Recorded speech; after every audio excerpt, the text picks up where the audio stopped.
오늘 말씀은 예수님께서 복음과 하나님께 돌아오라는 권면을 거부하는 사람들을 꾸짖는 내용입니다. 귀를 막고 무관심한 이들에게 하신 말씀이죠.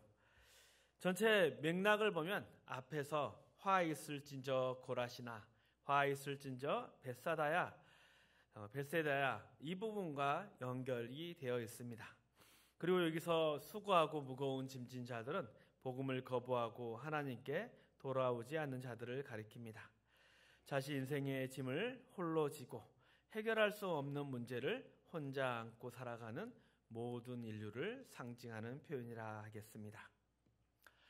수고하고 무거운 짐진 자들아 다 내게로 오라. 내가 너희를 쉬게 하리라. 그런데 여기서 흥미로운 점은 예수님께서 약속하신 내가 너희를 쉬게 하리라. 이것이 우리의 기대와 조금 다르다는 것입니다. 우리는 흔히 예수님이 우리의 모든 짐을 가지고 가시면 모든 문제가 해결될 것이라 생각을 합니다. 그러나 오늘 본문을 자세히 보면 예수님께서는 그런 약속을 하신 것이 아닙니다. 나는 마음이 온유하고 겸손하니 나의 멍에를 메고 내게 배우라. 그리하면 너희 마음이 쉼을 얻으리라. 단순히 예수님이 우리의 짐을 대신 들어주겠다 하신 것이 아닙니다.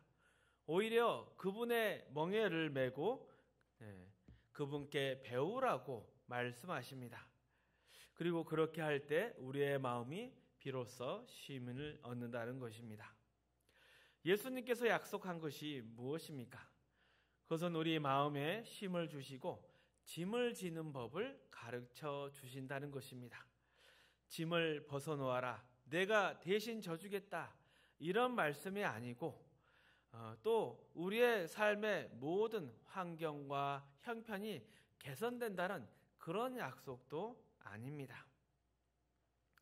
그런데 많은 성도들은 예수님을 믿는 문제를 너무 단순하게 생각합니다. 예수님께 모든 것을 떠넘기고 고민이나 책임을 피하려고 한다면 그것은 신앙에 대한 오해라 하겠습니다. 성경은 예수님께서 우리를 깨우치고 분별하게 하시고 또 격려하셔서 강건한 자로 만들어 가신다고 가르치십니다. 예수님을 믿는다는 것은 단순히 짐을 벗고 편히 쉬는 것이 아니라 그분의 멍에를 배우고 또 멍에 지는 법을 배우고 함께 짐을 지고 그 안에서 마음에 참된 쉼을 얻는다는 것입니다. 자, 이 수고하고 무거운 짐진 자, 이 표현은 본문의 뒷부분의 내용을 보면 좀 더 이해하기가 쉽습니다. 즉, 이 짐은 물리적인 문제나 외형적인 무게의 문제가 아니라 마음의 상태와 깊이 관련이 되어 있습니다. 이 마음의 짐이라는 것은 억울한 문제입니다. 삶에서 억울하고 답답한 상황, 풀리지 않는 마음의 문제들이 바로 이 수고하고 무거운 짐의 본질입니다. 그리고 예수님께서 이런 마음의 짐을 해결하는 방법으로 내 멍에를 지고 내게 배우라 하십니다. 왜냐하면 예수님의 멍에는 쉽고 그분의 짐은 가볍기 때문입니다. 예수님의 멍에를 메고 우리는 무엇을 배우게 되는 것입니까?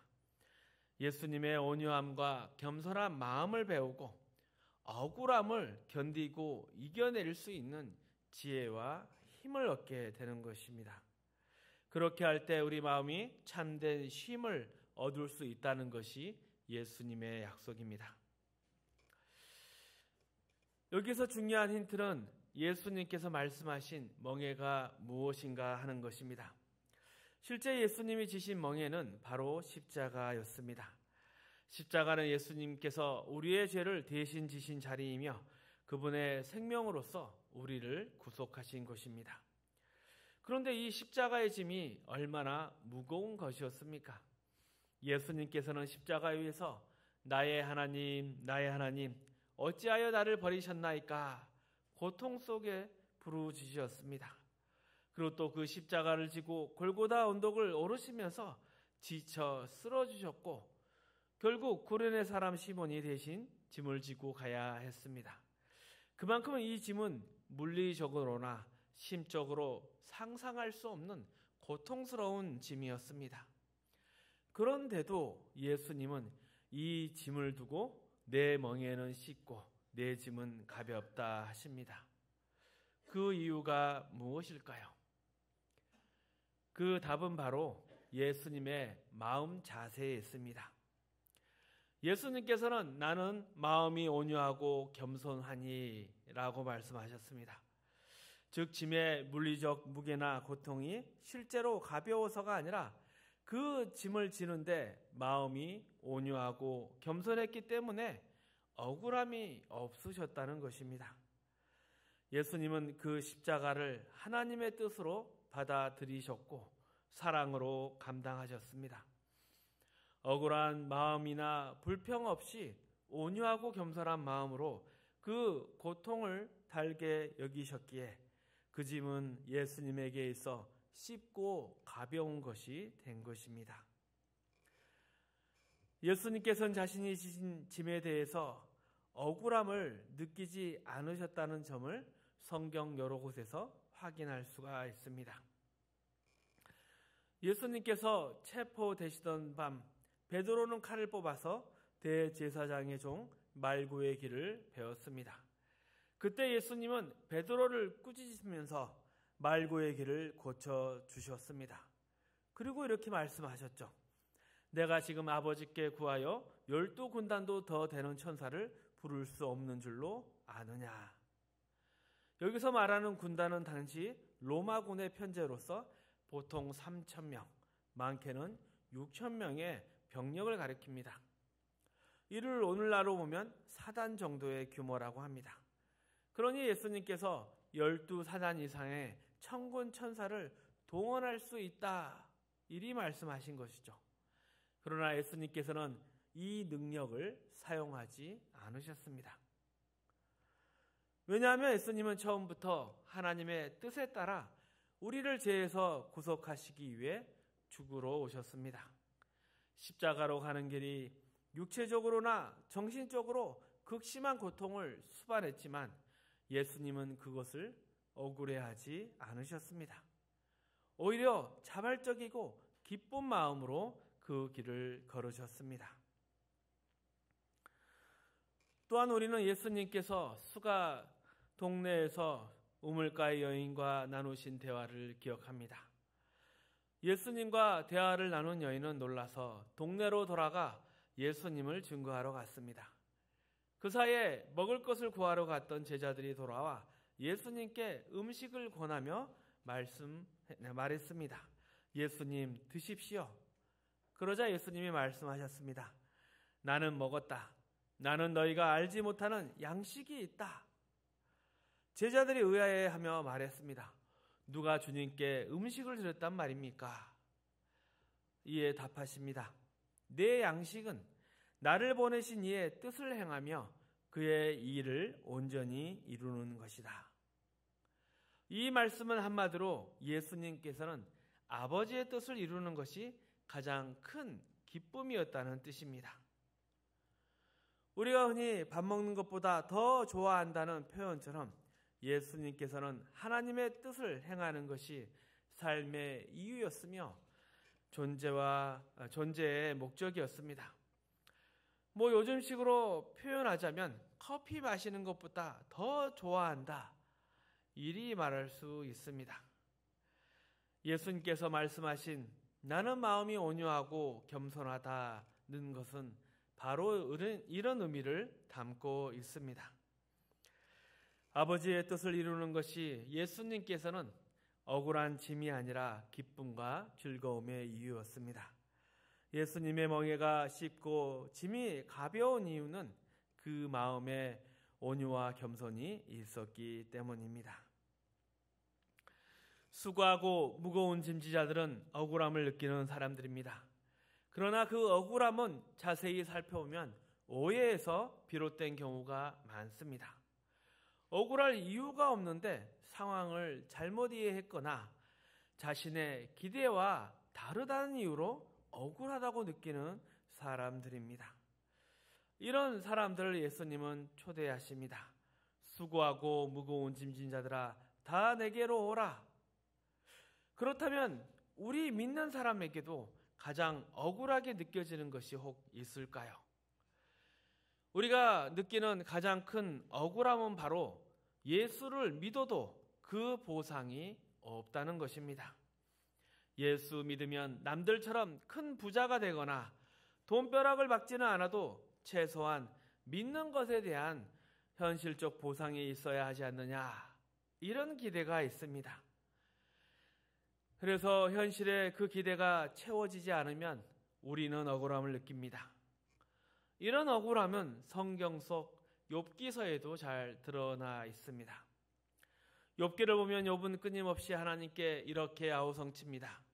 내가 뭘 잘못해서 이런 고통을 당합니까? 욥은 성경에 아무 흠이 없는 사람으로 묘사되어 있습니다.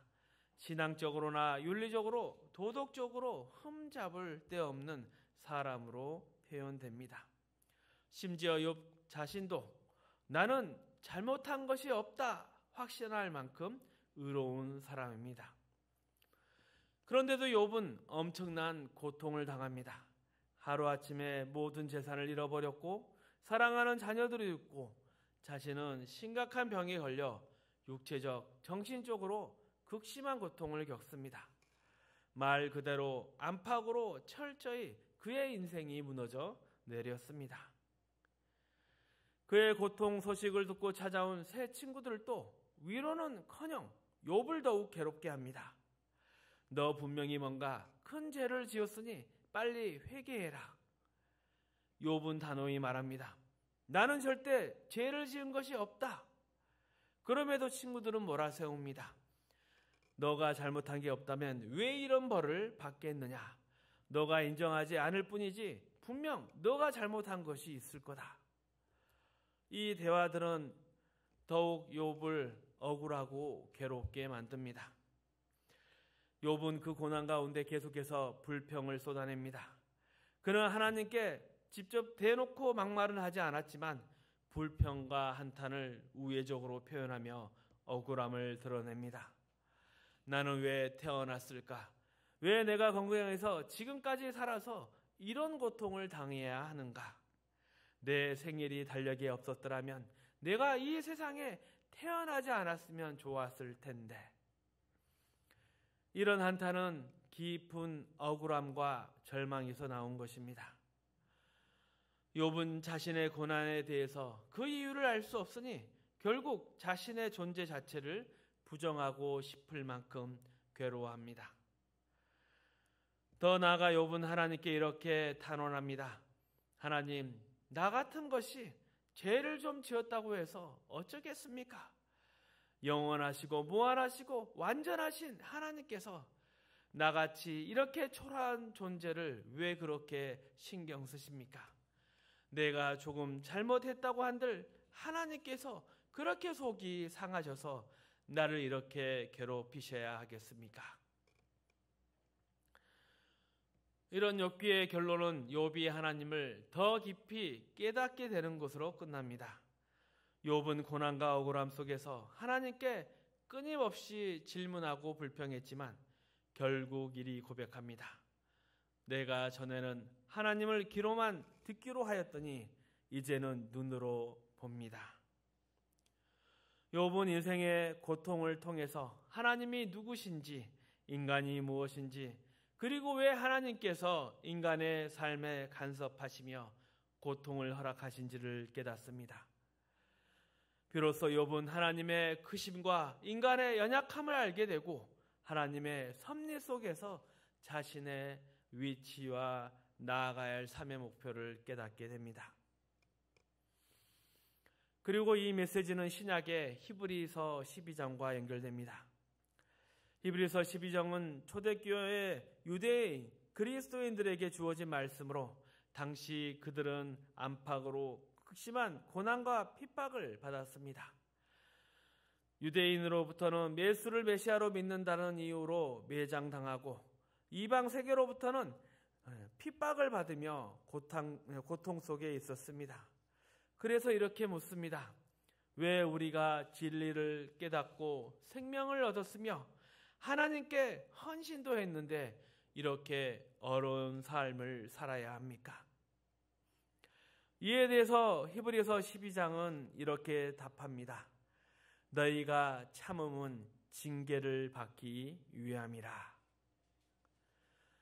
징계라는 말은 본래 단순히 벌을 주는 것이 아니라 자식 만들기입니다. 성경 원문에는 파이데이아라는 단어가 사용되고 있는데 이 단어는 바이디온, 아이들에서 파생된 단어로 아이들을 훈육하고 양육하는 것을 의미합니다.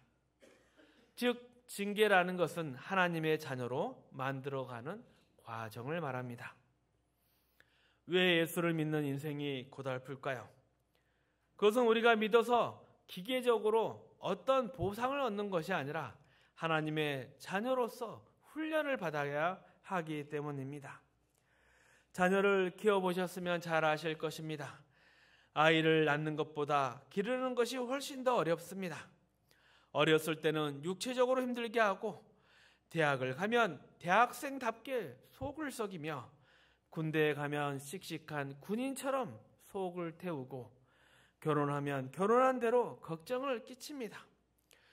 그리고 심지어 이제는 손자, 손녀까지 동원해서 속을 썩입니다. 이처럼 아이를 키운다는 것은 단순하지 않습니다. 진정한 부모라면 간섭하지 않고는 사랑을 실천할 수 없기 때문입니다. 아이들이 잘못된 길로 가지 않도록 가르치고 연단하고 올바른 방향으로 성장하도록 돕는 것이 부모의 역할입니다. 성경에서 말하는 징계도 마찬가지입니다. 그리고 또한 우리의 또 하나의 억울하면 이것입니다.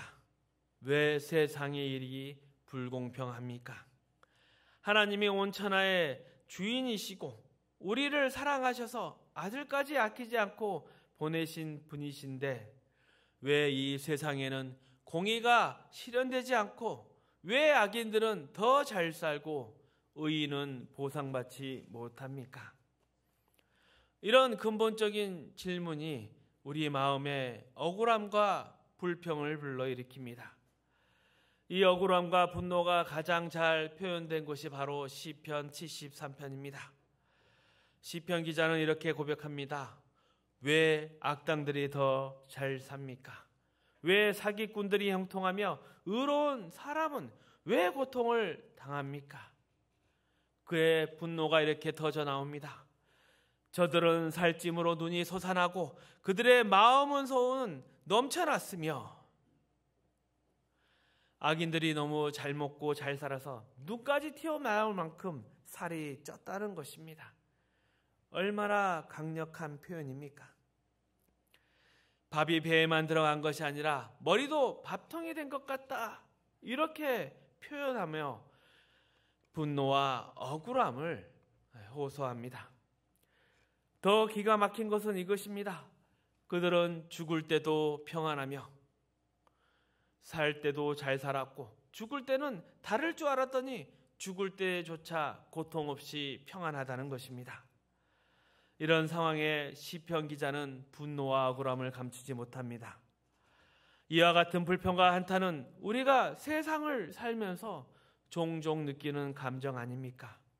왜 세상이 이 모양인가? 이 질문은 신앙인도 피할 수 없는 질문입니다. 하박국 선지자는 성경에서 이러한 하나님의 공의에 대해 가장 강렬하게 질문을 던진 인물 중에 하나입니다. 그는 하박국서 1장에서 하나님의 침묵과 세상의 불의를 바라보며 깊은 불평과 의문을 토로합니다. 우리 함께 읽어보겠습니다. 여호와여, 내가 부르짖어도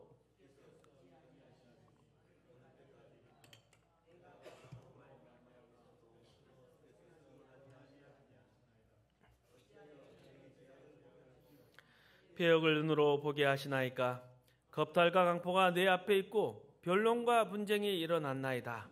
이러므로 율법이 해이하고 정의가 전혀 실현되지 못하오니 정의가 굳게 행하여 짐이니이다. 하나님, 왜 이 세상에 공의가 없습니까? 왜 악인이 의인을 괴롭히고 불의가 정의를 압도하는데도 하나님은 가만히 계실 것입니까?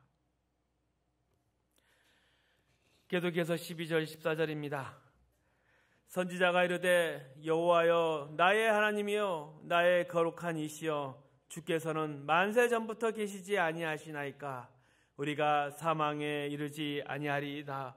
여호와여 주께서 심판하기 위하여 그들을 두셨나이다. 반석이시여 주께서 경계하기 위하여 그들을 세우셨나이다. 주께서는 눈이 정결하심으로 악을 참아보지 못하시며 패역을 참아보지 못하시거늘 어찌하여 거짓된 자들을 방관하시며 악인이 자기들보다 의로운 사람을 삼키는데도 잠잠하시나이까? 주께서 어찌하여 사람을 바다의 고기 같게 하시며 다스린 자 없는 벌레 같게 하시나이까? 이런 하박국 선지자의 불평은 우리 모두가 공감하는 것입니다. 하나님이 계시고 공의로우시다면 세상이 왜 이리 불공평하게 내버려 두십니까? 우리는 이 질문에 대해 하나님이 이렇게 답해 주시기를 기대합니다. 오냐, 이제 세상을 공평하게 만들고 성실하고 정직한 자들이 보상받는 사회를 만들겠다. 그러나 하나님의 답은 우리의 기대와는 전혀 다릅니다. 하박국서 2장 4절에 하나님께서 이렇게 말씀하십니다. 그러나 의인은 그의 믿음으로 말미암아 살리라. 이 대답은 우리의 요구에 대한 직접적인 해결책이 아닙니다. 하나님께서는 세상을 공평하게 만들어주겠다거나 성실하고 정직한 자들에게 보상을 줄 것이다 말씀하지 않으십니다. 대신 이리 말씀하십니다. 의인은 믿음으로 산다. 여기서 말하는 의인은 단순히 윤리적이고 도덕적으로 올바른 사람을 말하지 않습니다. 물론 그것도 포함하겠지만 더 근본적으로는 하나님을 의지하고 신뢰하며 사는 자들을 가리킵니다. 의인은 하나님을 믿고 그분의 뜻을 따르며 세상의 불공평 속에서도 믿음으로 살아가는 사람입니다. 믿음은 하나님께서 하나님의 형상대로 지으신 우리와 인격적인 교제를 허락하신 것을 의미합니다. 믿음은 단순히 지식이나 알매 차원이 아니라 인격과 인격 사이에서만 존재하는 고귀한 관계입니다. 사람과 짐승 사이에 믿음이란 단어를 쓰지는 않습니다. 사람과 기계 사이에도 믿음이라는 표현을 쓰지 않습니다. 기계는 조종하는 대상일 뿐이고 짐승은 다스릴 대상일 뿐입니다. 믿음은 사랑처럼 대등한 관계에서만 성립되는 고급한 표현입니다. 즉 믿음은 하나님과 우리 사이의 인격적이고 상호적인 관계를 뜻합니다. 믿는 자의 보상이란 무엇인가? 많은 이들이 묻습니다. 믿는 자의 보상이 무엇입니까? 의롭고 성실하게 사는 보상이 무엇입니까? 하나님의 대답은 명확합니다. 내가 너의 보상이 되리라. 믿음의 보상은 하나님 자신입니다. 물질적인 거나 외적인 보상이 아니라 하나님의 기뻐하심을 읽고 또 하나님의 즐거워하심을 보며 하나님의 자녀로 인정받는 것입니다. 이것이 우리의 존재, 삶의 모든 영역에서 누릴 수 있는 최고의 복입니다. 하박국 선지자는 하나님의 이 대답을 깨닫고 놀라운 감사의 고백을 합니다. 17절, 18절 말씀 함께 읽습니다. 비록 무화과 나무가 무성하지 못하며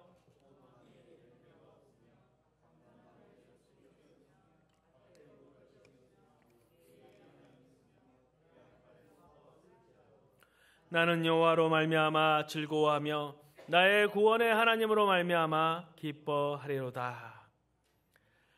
여기서 말하는 믿는 자의 보상은 간단합니다. 하나님 당신이 바로 제 보상입니다. 이는 하나님 그분 자체가 우리의 기쁨과 만족의 이유가 된다는 뜻입니다. 우리의 믿음은 단순히 하나님으로부터 무언가 얻어내려는 것이 아니라 하나님 그분 자체를 사랑하고 그분과의 관계 속에서 만족을 누리는 것입니다. 부부관계나 부모의 자식관계 생각해 보십시오. 그 관계에서 상대방은 단순히 물질적 차원의 보상이 아닙니다. 그것은 깊은 인격적이고 영적인 관계에서 오는 만족이며 또 어떨 때는 안타까움으로 올 수도 있는 것이지만 다른 무엇으로는 대체할 수 없는 특별한 대상과의 나눔입니다. 하나님도 우리에게 그런 방식으로 찾아오십니다. 그래서 우리가 예수를 믿는 보상은 공평한 사회, 정직한 보상을 받는 것이 아니라 물질적으로 풍요한 삶이나 무화과 나무가 무성하고 포도나무에 열매가 가득한 그런 보상도 아닌 것입니다. 예수 믿는 자의 보상은 하나님 자체입니다. 하나님께서는 우리를 위해 하나님이 우리의 것이 되기로 하셨습니다. 여기서 우리의 것이 된다는 것은 소유의 차원이 아니라 훨씬 더 고귀하고 영적인 의미에서 하나님께서 우리와 함께 하시고 우리를 자녀로 받아들이시며 우리가 하나님 안에서 온전한 만족을 누리는 관계를 의미합니다. 우리의 삶에서 겪는 모든 억울함과 불공평 속에서 예수를 믿는 값, 예수를 믿는 보상은 바로 하나님이십니다. 만약 우리가 이 사실을 놓친다면 우리의 삶과 신앙에는 기쁨과 감사가 없을 것입니다. 그저 불평만 가득하게 되고 이 수고하고 무거운 짐을 해결할 방법도 찾지 못할 것입니다. 그리고 또한 우리가 기대하는 보상은 이 세상이 아니라 영원한 하나님의 나라에서 주어집니다. 이 땅에서는 하나님이 그런 보상을 허락하지 않으셨습니다. 왜냐하면 이 세상에서 주어진 모든 것들은 우리를 훈련하기 위한 것들이지 우리에게 최종적인 보상으로 주어진 것이 아니기 때문입니다. 여러분의 마음속에 믿는 자된 기쁨과 자랑, 감사가 있는지 스스로 물어보십시오. 그리고 만약 그것이 없다면 왜 없는지를 고민해 보아야 합니다. 혹 여러분의 신앙이 실망할까 봐 기대조차 하지도 않는 신앙은 아닙니까? 억울함이나 무거운 짐을 느끼지 않는 척하면서 사실은 기대를 접어버린 채로 살아가고 있지는 않습니까? 만약 예수를 믿는 것이 단지 있을지도 모르는 내세를 위한 보험처럼 느껴진다면 그것은 매우 가난한 신앙입니다. 예수를 믿는다는 것은 그런 것이 아닙니다. 예수를 믿는 삶에는 그 어떤 것과도 비교할 수 없는 감격과 기쁨이 있습니다. 예수님께서 이렇게 말씀하셨습니다. 나는 마음이 온유하고 겸손하니 내 멍에를 메고 내게 배우라. 그리하면 너희 마음이 쉼을 얻으리니 이는 내 멍에는 쉽고 내 짐은 가벼움이라. 하나님의 자녀로 멋지게 살아가시기를 축복합니다.